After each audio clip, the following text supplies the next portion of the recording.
अदलिया और एग्जीक्यूटिव की जंग का दर्जा हरारत कम होने की बजाय बढ़ता ही चला जा रहा है। पहले इस्लामाबाद हाई कोर्ट के 6 जजेस के खत का मामला सामने आया और अब एक बार फिर ये सिलसिला शुरू हो गया है। अब की बार इंसदाद दहशतगर्दी सरगोदा की खुसूसी अदालत के जज ने हसास इदारों की जानिब से मुदाखलत और हिरासा किए जाने का इंकशाफ किया है, जिस पर लाहौर हाई कोर्ट ने फौरी एक्शन लिया। चीफ जस्टिस के इस एक्शन को इस तनाजुर में देखा जा रहा है कि जहां जुडिशल कमीशन ने सुप्रीम कोर्ट में 3 जजेस की तैनाती के हवाले से अपने नाम तजवीज़ किए हैं, जिसकी कल पार्लिमानी कमेटी के इजलास में हतमी मंजूरी मिलनी है। Chief justice Lahore high court का नाम भी सुप्रीम कोर्ट में बतौर जज तकरूनी के लिए दिया गया है, जिसको इस तनाजुर में देखा जा रहा है कि हुकूमती हल्के chief justice Lahore high court से इसलिए खुश नहीं थे क्योंकि उन्होंने इलेक्शन ट्राइब्यूनल और इंसदाद दहशतगर्दी में जजेस की तैनाती करने का कहा और हुकूमत ने ऐसा नहीं होने दिया, क्योंकि हुकूमत की नज़र में ऐसा करने की सूरत में इंसदाद दहशतगर्दी की अदालतों और इलेक्शन ट्राइब्यूनल से तहरीक इंसाफ के लिए एक रिलीफ का सिलसिला शुरू हो सकता था। अब वाकिफान हाल के मुताबिक इन वजूहात की बिना पर chief justice Lahore high court को सुप्रीम कोर्ट में ट्रांसफ़र किया जा रहा है। अब कल पार्लिमानी कमेटी सुप्रीम कोर्ट में जजेस की तैनाती पर हतमी मंजूरी देगी और ऐसे में आज chief justice Lahore high court Malik Shahzad Ahmad Khan ने इंसदाद दहशतगर्दी फायरिंग के वाक़े के हवाले से केस की समाअत की। IG पंजाब डॉक्टर उस्मान अनवर और RPO सरगोदा अदालत में पेश हुए। IG ने बताया कि अदालत के बाहर फायरिंग हुई, जज साहब के हुक्म पर हमने इंक्वायरी कराई। हमें सबसे पहले अदालत के इलाके की जियो फेंसिंग करानी होगी, मगर डेटा का मसला है, CDR ना होने की वजह से हमारे हाथ बंधे हुए हैं। इस्लामाबाद हाई कोर्ट ने जो टेलीकॉम कंपनीज़ हैं उनको हुक्म दिया है कि वो किसी को मोबाइल डेटा नहीं देंगी। हमारी वजारत दाखिला और उनके साथ फौरी तौर पर एक कमेटी बनाई जाए। Chief justice Lahore high court ने उनसे कहा कि अगर जियो फेंसिंग की इजाज़त नहीं मिलती तो आप बंदे को गिरफ्तार नहीं करेंगे। बावलपुर में जज साहब के घर के बाहर जो मीटर तोड़ा गया उसकी क्या मालूमात हैं? जज मोहम्मद अब्बास हमारे बहुत अच्छे जुडिशल ऑफिसर हैं, जिन्होंने कहा है कि हसास इदारे के बंदे से मिलने का पैगाम पहुंचाया गया। क्या आपने वो बंदा ढूंढा है जो जज साहब से मिलना चाहता था? मेरा सवाल यह है कि हसास इदारे के किस बंदे ने पैगाम पहुंचाया? IG पंजाब ने जवाब दिया कि मैंने मुतल्लिका अफसरान से इस हवाले से पूछा, उन्होंने साफ इनकार कर दिया। मैंने इस हवाले से पता करवाया है, हमें ऐसी कोई रिपोर्ट नहीं मिली। Chief justice Lahore high court ने पूछा कि आपने किस कानून के तहत वकला और साइलिन को ATC अदालत जाने से रोका? IG पंजाब ने जवाब दिया कि इस हवाले से ख़ास ख़तरा था, इसलिए बंद किया गया। Chief justice Lahore high court ने रिमार्क्स दिए कि फिर पूरे पाकिस्तान की अदालतों को बंद कर दें, सारे पाकिस्तान में ही थ्रेट अलर्ट मौजूद है। आप मुझे कोई कानून बता दें कि किस कानून के तहत अदालत में जाने से रोका गया। IG पंजाब ने जवाब दिया कि हमने दफ़ा 144 नाफिज की ताकि लोग इकट्ठे ना हों। Chief justice Lahore high court ने इस्तफसार किया कि हम लोगों के इकट्ठे होने की बात नहीं कर रहे हैं, अदालत में जाने से क्यों रोका? आप फिर कर्फ्यू नाफिज कर दें। IG ने रिपोर्ट अदालत में जमा कराते हुए कहा कि यह बहुत हसास नौइयत की रिपोर्ट है जो सिर्फ आपके लिए है। सरगोदा अदालत में जाने वाले तमाम रास्ते बंद कर दिए गए थे, कुछ सिक्योरिटी थ्रेट्स हैं, इस पर काम जारी है। DPO सरगोदा ने कहा कि हमें इस हवाले से थ्रेट अलर्ट मिला था, हमने जज साहब को काम से नहीं रोका। Chief justice Lahore high court ने रिमार्क्स दिए कि आपने वकला और साइलिन को अदालत में घुसने नहीं दिया। जज साहब अपने काम से नहीं रुके। उन्होंने एक ख़त में भी लिखा है कि वो डरने वाले नहीं हैं, जो काम उन्होंने करना था आपने इस काम से उन्हें रोका। आपका हिसाब तो उन्होंने लेना है जिन्हें आप खुश कर रहे हैं। IG साहब बराए करम अदालत का मजाक ना बनाएं। कोर कमांडर के घर पर हमला हुआ, इस पर अदालतों ने फैसले करने हैं। सूबे की सबसे बड़ी अदालत पर हमला हुआ तो आपने किसी को मुकदमे में नामजद नहीं किया।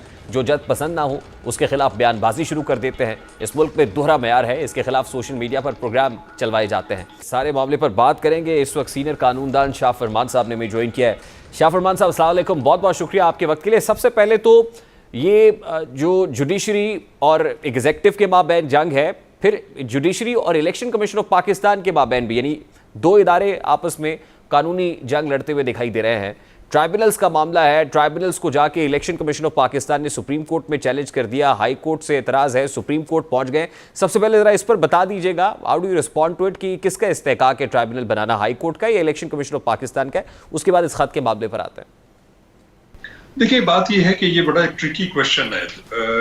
एक आपको बात ज़हन में रखनी पड़ेगी कि आर्टिकल 218 जो है आईन पाकिस्तान के तहत, उसमें इलेक्शन कमीशन जो है बतौर इदारा उसमें डिफाइंड है। उसका एक चेयरमैन होगा, उसके 4 मेंबर्स होंगे, चारों सूबाई जो है सूबों में से उसकी नुमाइंदगी होगी, और वो एक आईनी इदारा है जिनका काम जो है वो मुल्क में मुनसिफाना इंतखाबात कराना है, शफाफ और मुनसिफाना और ऑनेस्टी के साथ। और जितने भी इलेक्शन से रिलेटेड जॉब्स हैं, उनकी हल्का बंदियाँ, उनकी जो वोटर लिस्ट, उनको एक्सक्लूड या इंक्लूड करना लोगों को, वो सारा एक ऑन गोइंग प्रोसेस होता है।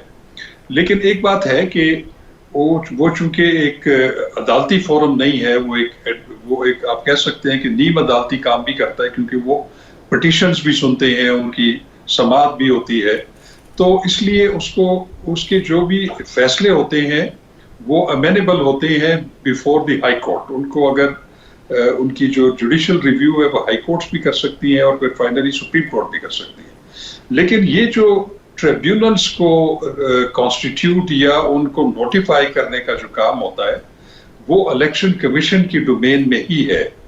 जो इलेक्शन एक्ट है 2017 उसमें ये है कि जब इलेक्शंस हो जाएंगे और उसके बाद जब उसके तनाज़ात सामने आएंगे या लोग उज़रदारियां जो है वो दाखिल करेंगे किसी भी इलेक्शंस की, चाहे वो कौमी असम्बली की हो चाहे वो सूबाई असम्बली की हो, तो उसके लिए election commission of Pakistan tribunals मुकर्रर करता है। अब वो ट्राइब्यूनल्स के मेंबरान कौन होते हैं, उसमें आपने देखा कि पहले भी शुरू में भी एक लॉ में जो था, वो जब 1976 का कानून था रिप्रेजेंटेशन ऑफ पीपल एक्ट, उसमें जो थे वो जजेस ऑफ द हाई कोर्ट्स को जो है वो नॉमिनेट किया जाता था।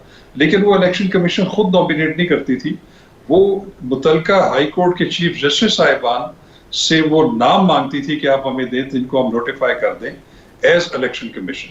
लेकिन उनकी nomination election commission of Pakistan करता था।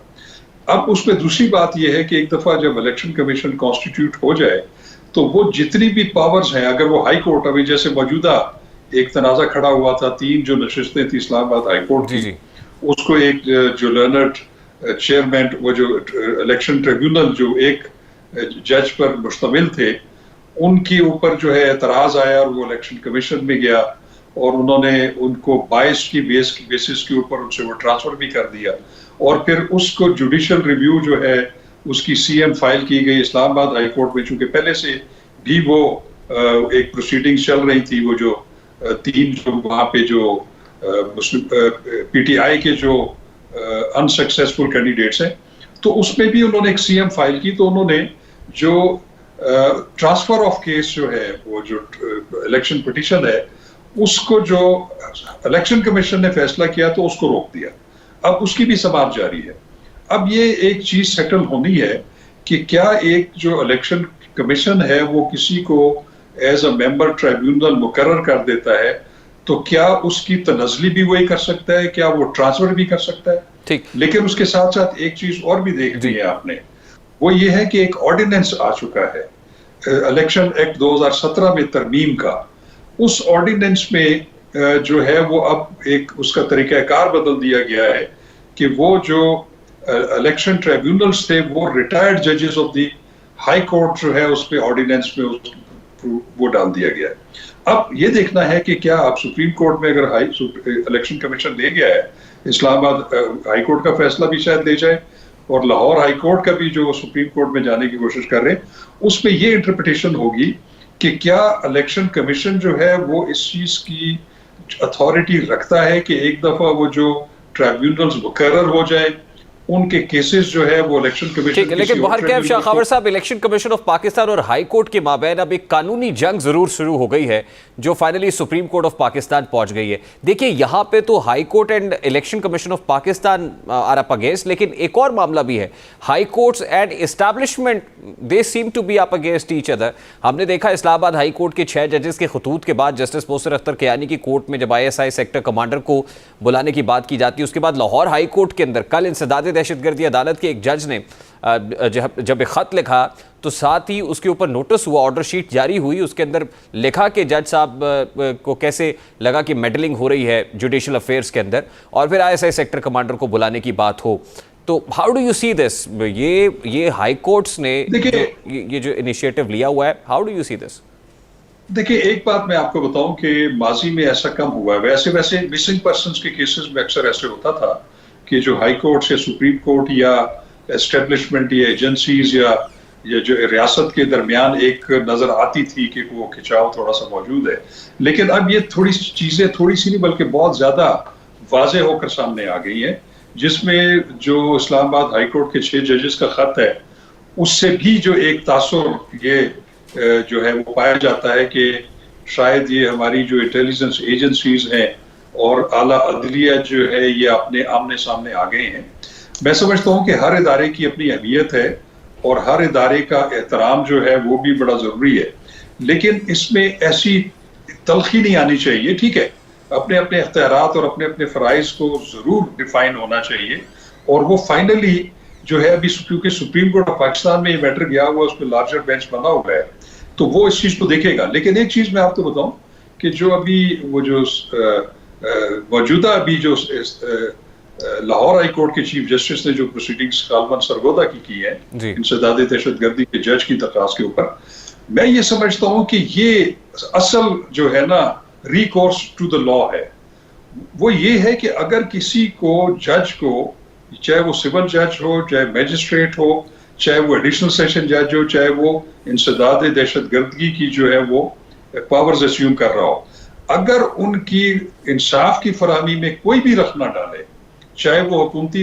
इदारा हो चाहे इंटेलिजेंस इदारा हो, तो उसका तरीकाकार यही होता है कि वो रिपोर्ट करे मुतलका हाई कोर्ट को अपनी, जिसके जेर तहत वो वजूद रखती है, तो वो फिर रजिस्ट्रार जो है वो चीफ जस्टिस के नॉलेज में लाकर इस तरह की कार्रवाई जो है वो करे, बजाय इसके कि वो आप गाइडेंस सीख करें खत लिखकर सुप्रीम जुडिशल काउंसिल से कि आप हमें ये रहनुमाई फरमाएं कि हमें ऐसी सूरत में क्या करना चाहिए। वो यही करना चाहिए जो भी लाहौर हाई कोर्ट ने किया है, उसमें सारी चीजें सामने आ जाएंगी। तो मैं ये समझता हूँ कि ये अपने अपने जो इख्तियारात हैं या अपने अपने जो फराइज हैं जो कि आइन और कानून ने मुतय्यन किए हैं, अगर वो अपने अपने उस पैरामीटर्स में रहकर सारे इदारे काम करते रहे तो फिर ये लेकिन आपको नहीं लगता कि इससे इदारों के माबैन तनाव बढ़ रहा है? तनाव बढ़ने का एक तासुर तो बिल्कुल आ रहा है, वो तो बिल्कुल वाज़ेह है कि अभी जैसे सरगोदा का वाकया है, वो उसमें भी जिस तरह की बातें सामने आ रही हैं, तो वो अब जाहिर है कि उसको तो फिर हाई कोर्ट उसको टैकल कर लेगी। उसमें अगर किसी इदारे की तरफ से अगर कोई अपने इख्तियारात का नाजायज इस्तेमाल है या वो है, तो उसका वो तदारक हो जाएगा। हर चीज का एक कानूनी हल मौजूद है, लेकिन मैं ये समझता हूँ कि यही हाई कोर्ट्स को करना चाहिए कि अगर उनको भी कोई प्रेशराइज करे या एडमिनिस्ट्रेशन ऑफ जस्टिस में ऑब्स्ट्रक्शन कॉज करे, तो वो उनको तौहीन अदालत का नोटिस दे सकते हैं, उनको तलब कर सकते हैं, और ये कानून और आइन भी यही कहता है। अच्छा, लास्ट इन वेरी क्विकली शाखावर साहब, chief justice Lahore high court की एलिवेशन भी अभी प्रोसेस में है, क्योंकि जुडिशल कमीशन ने उनके नाम की सिफारिश की हुई है। सुप्रीम कोर्ट ऑफ पाकिस्तान में 3 खाली आसामियों पर जजेस की अपॉइंटमेंट होनी है, और कल इस बारे में जो बड़ा इंपॉर्टेंट इजलास है जुडिशल कमीशन का वो होने जा रहा है। तो उससे पहले chief justice Lahore high court का हसास इदारे के अफसर को समन करना, इस केस में आना, आपको लगता है कि उस कार्रवाई पे या उनकी एलिवेशन पे इसका कोई असर होगा? नहीं, मेरा नहीं ख्याल कि उसका कोई असर होगा। उसकी वजह यह है कि judicial commission of Pakistan already उनकी सुप्रीम कोर्ट में जो तैनाती है उसका तो वो फैसला कर चुके हैं, और उसके बाद एक दूसरा प्रोसेस होता है कि वो फिर एक पार्लिमानी जो कमीशन है उसके पास जाता है, वो उन्होंने उसको ट्रांसमिट कर दिया है। तो मेरा ख्याल है कि इस केस की कॉग्निजेंस लेने से उसमें कोई उनकी जो सुप्रीम कोर्ट में तैनाती है उस पर कोई असर नहीं पड़ेगा। बहुत बहुत शुक्रिया शाह।